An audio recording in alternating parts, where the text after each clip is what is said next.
Ukipita TikTok sasa hivi utaona wanawake wengi ambao wanafundisha wanawake wengine. Mmoja nikamkuta anafundisha sema ukichitiwa na wewe chiti. Sasa ndio kitu kinachoendelea. Lakini ukifuatilia unakuta huyu mama huyu anayefundisha wanawake wengine namna hiyo, kuna mahali kuna mwanaume amemuumiza. Kwa hiyo wanaume unakuta sasa hawaonekani kama ni baraka tena, wanaonekana kama sio watu wazuri. Sasa unaona na ndoa za siku hizi vijana wanaingia kwenye ndoa, yani tayari ameshakutana na hao, ameshamfidi walichomfidi. Kwa hiyo anaingia kwenye ndoa amejiandaa kwa mapambano. Ndio umeoa huyo sasa. Lazima tufike mahali watu wa Mungu tuambiane ukweli. Aina ya kizazi tunachokitengeneza kwa makosa tunayoyafanya sio kizazi cha watu wazuri. Kina baba mnaonisikiliza, naomba nitoe rai. Usiumize mke wako, kwa sababu huyu mama akiumia, you are not the only one who is going to be affected. Watoto wako pia watakuwa affected, lakini everybody around this woman will also be affected, kwa sababu ule uchungu wake atakuwa na umimina kwa kila mtu aliyemzunguka. Wanawake siku hizi wamekuwa wakaidi, wanawake siku hizi wamekuwa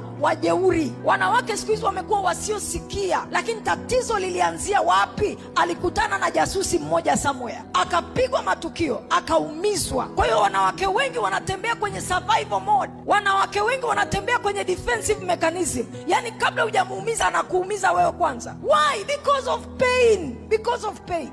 Lazima tufike mahali watu wa Mungu tuambiane ukweli. Aina ya kizazi tunachokitengeneza kwa makosa tunayoyafanya sio kizazi cha watu wazuri. Kina baba mnaonisikiliza, naomba nitoe rai. Usiumize mke wako, kwa sababu huyu mama akiumia, you are not the only one who is going to be affected. Watoto wako pia watakuwa affected, lakini everybody around this woman will also be affected.